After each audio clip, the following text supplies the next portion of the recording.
this is something that gives character to the parents of this child. When you lose a child, that has to affect your life. But it is not really documented, because I guess it doesn't make for good drama. But it is indeed the deepest drama. And then I had two other boys, Thomas and Charles. Well, Charles found himself, well, he found himself in the bottom of a bottle. He was a drinker. And although we tried to keep him safe, we could not do it. And he died of his abuse. And Thomas was not an alcoholic, but Thomas was not quite as successful. Very hard to keep up with a brother who becomes president. One son to the White House, one to the ale house. Yes, one to the child to the death house. Thanks for bringing that up. That's very kind of you. All right, moving on. So we've talked a little bit about the children and what life is like and what we wear and things. But you know, just to lighten it up a bit, there are many phrases that you have in your modern day that you probably don't know the origins of. And I see you're smiling because I know you know where I'm going with this. And we had mentioned it before. Now, in my day, oftentimes, when we thought people were dead, when they died, we would put them in a coffin and bury them. That's sort of how it goes this day, right? But when we found out we didn't have enough room in the burial grounds, we started to dig up the bodies, and instead of putting them all flat, they started to sometimes pile them one on top of the next. The point being, when they opened the coffins, they saw scratch marks. These people often fell into what you call coma. They were not dead, and they were buried alive. Now, yeah, it's frightening, isn't it? But they thought of a plan. And it was really, well, they thought of a plan. When you were to be buried, first of all, they now lay you out on the table for several days to see if you're going to wake up. They call that a wake, to see if you're going to wake up. So they bury you, and when they put you into the coffin, they tie a string around your finger.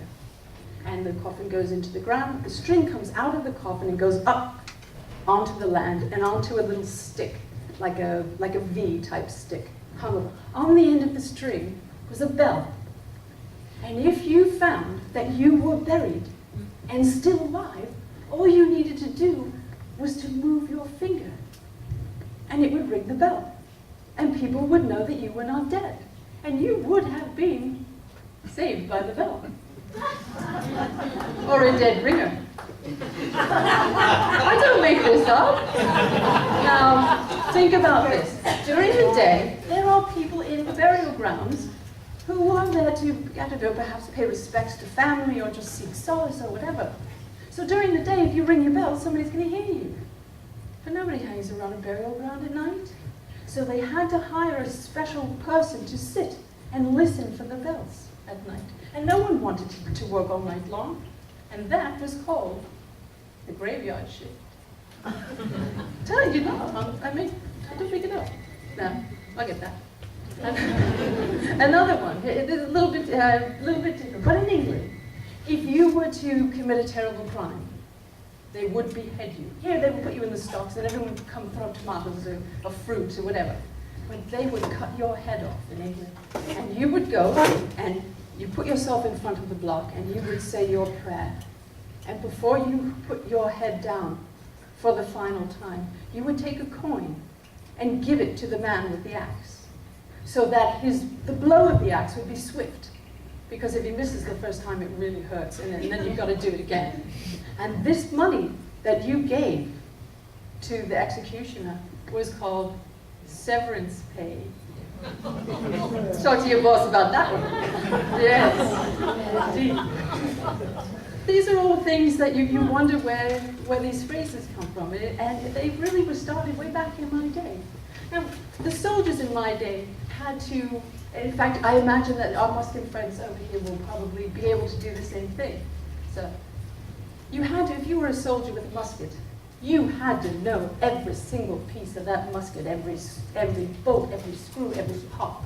You had to be able to take your musket apart and put it back together quickly. You had to clean it, because they get dirty. You have to clean it. So the part of the musket, if you see that long silver part, is called the barrel. All right, that's good. And the wooden part that you put under your arm is called the stock. And in between that, you have all bits and pieces, and that the thing that you flick, basically, is called the lock. And you had to know how to take that gun apart and put it back together, lock, stock, and barrel. You had to know the whole thing. Now, if you were to load your musket, and not that you would do this, but incorrectly, you pour some powder into the pan, as it were. Don't do that, please, because we're inside. I don't want you to be shooting anyone.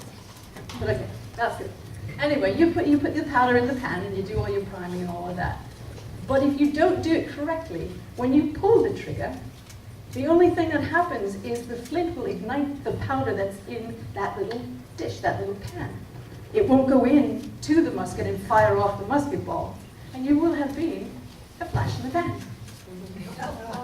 Now, with the musket, when you pull back the hammer, is it called? I would say trigger or the hammer. I call it a hammer for now. If you click it back, it goes into sort of a safety position. But if you click it all the way back, you're ready to fire.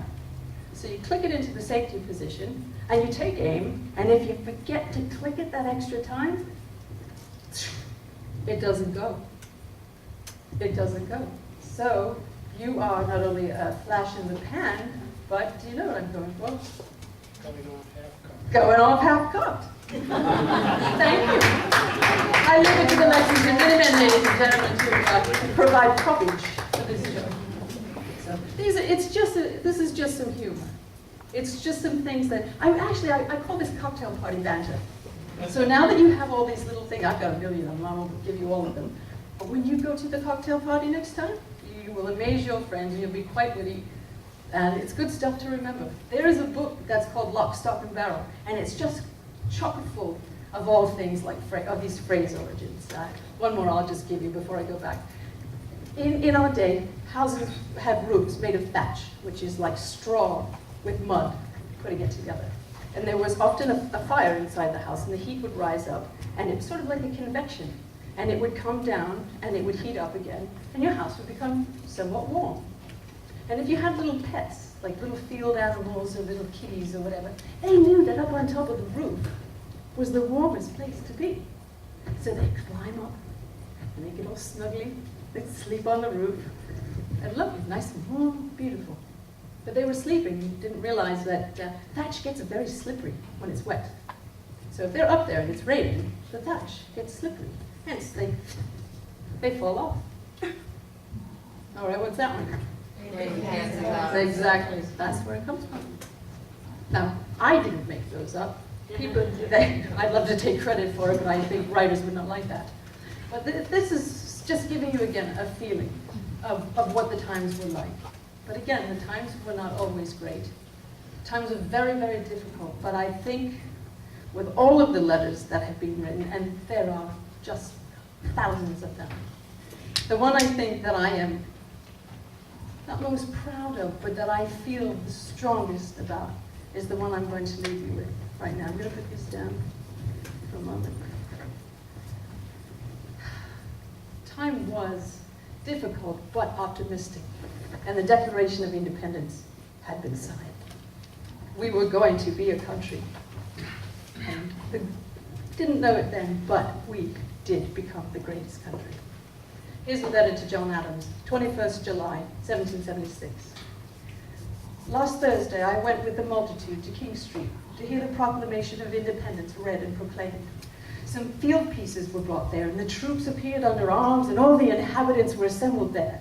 When Colonel Crofts read from the balcony of the State House, great attention was paid to every word. And as soon as he ended, the cry from the balcony was, "God save our American states!"